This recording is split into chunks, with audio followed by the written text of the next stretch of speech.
Hello everyone, this is Chaim Durst. Today I'd like to talk about creativity, a topic that is very near and dear to me. More than any other quality, I am attracted to creativity. Each day I create a checklist of things that I wish to do for the day, and it's filled with creative activities. The first thing I do is I create a digital work of art based on one of my drawings that I post. Then I create a video on vocabulary, which is an illustrated mnemonic, which is a creative use of my linguistic and my artistic senses. Then I create a video for essay writing, and then I create a video for my mental health project. All of these use my creativity. When I'm teaching, when I'm thinking, when I'm relating to others, all of that is an expression of my creativity. I believe that all energy is love energy, and the act of creation is the supreme act of love. It's sort of my personal motto. So I'd like to give an example today of a young man who wrote about his instrument. He came to me and wanted to write about playing a bass guitar. And I said, oh, please don't do that. It's not going to help you. Two topics that I really urge students not to write about are sports and music. But you'll see how we were able to work it out. So let's talk about creativity. Oftentimes students tell me, Mr. Durst, I'm really not that creative. And I say, well, you may be underselling yourself. For every thought that you have and every word and every action is an act of creation. You can express your creativity in any number of ways. There are certainly tangible ways, such as music and art, and there are intangible ways, like the way you think, how you solve problems, how you manage your relationships. Perhaps some people feel they're not creative because they're focusing more on the tangible. Well, I'm not an artist. I'm not a musician. Well, that's fine, but how do you solve problems? How do you manage interpersonal relationships? Let me ask you this. What are you most proud of creating? Is it a thing? Is it an idea? Or is it in a relationship? But I want you to remember that what you create and how you create is far less important as how that act of creation has shaped you. Once again, this is not a descriptive essay. I want you to always focus on who you are, how you got that way, and who you desire to be.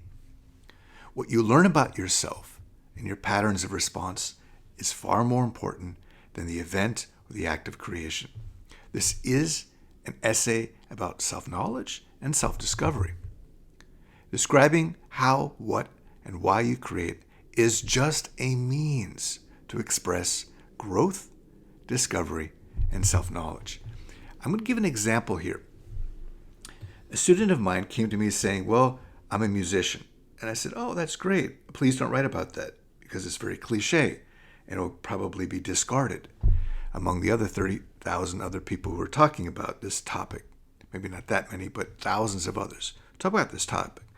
And he insisted, so I said, okay, well, let's talk about it from a different perspective. So here we go. Is my memory too shallow to forget your frustrating attempts to elicit joy from my unwilling metal? You pluck me roughly, abrade me, and then expect me to create beautiful music. Wow, wow. As we go through this, I want you to think back to the other videos and the other tools that I've asked you to employ. Well, right off the bat, we've shifted the point of view. Who's talking to whom, right? And I want you to look at the pronoun usage, especially the usage of you. I was created to play second fiddle, it seems. Yet I want to lead, burst out of this fog of low harmonics, and lead your heart into different directions of my own choosing. I've always been a reluctant follower at best. Truculent is more like it. Follow your nature and follow, you implore.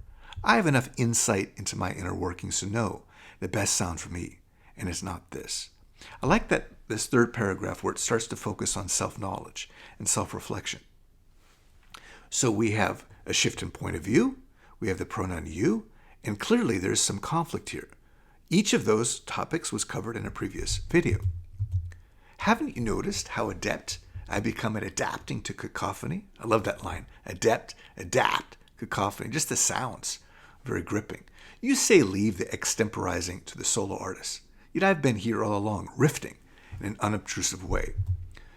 I'd be content to continue if only you would pause from your head banging just once to notice all that I do for you, for the family father. Okay, now we start to see what's really going on here. You load me with your unfulfilled dreams and try to achieve them. Feel new vitality vicariously through me. I like that, vitality vicariously through me. But your heavy hand on my heart stifles my ability to resonate your laughter, what's left of it. Wow, the heavy hand, heart, that alliteration is very, very powerful. Would that I could make sound without you, but you know I can't, so your threats to withdraw your hand and leave me empty ring true. Even if the symbiosis of our relationship ties me tight, I'll always be the one that makes the sound, even if you're the one manipulating me. So why am I using this sample in a video on creativity? Well, he's writing this piece from the point of view of his instrument. Very unique, very gripping shift in perspective. Yes, he's talking about how he creates, but he's also talking about how he creates his relationship with his father, how he manages the pain, the frustration of being overburdened by his father's expectations. So there are many, many different aspects of an effective essay that appear here. The use of you, which I celebrate. This is an excellent example. I want you to go back and count how many times the author uses you. It has a very unique perspective, shifting. If he just wrote, well, I play an instrument, my dad wants me to play this instrument, don't really want to play this instrument, but I continue to play this instrument, that would be a boring essay and probably would be tossed aside. But talking about himself from the point of view of the instrument shows great self-knowledge. The conflict in this essay is gripping. It pulls the reader in. You want to know what's happening. You have to read what goes on next. It shows vulnerability and self-knowledge. How you choose to express your creativity greatly defines your identity, right? Each day I wake up and say, okay, I'm going to create poetry. I'm going to create art. I'm going to create these videos. That defines who I am. I'm an artist. I'm a teacher.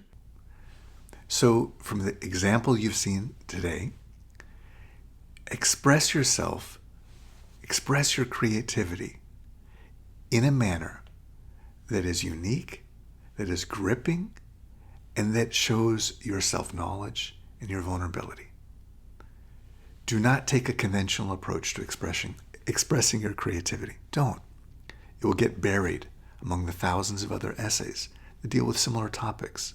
Shift the perspective. Shift your pronoun use. Include some conflict. But most importantly, remember that the act of creation, why you create it and how you create it, is incidental to you, how it shapes you, your thinking, and your being. Thank you for joining me today.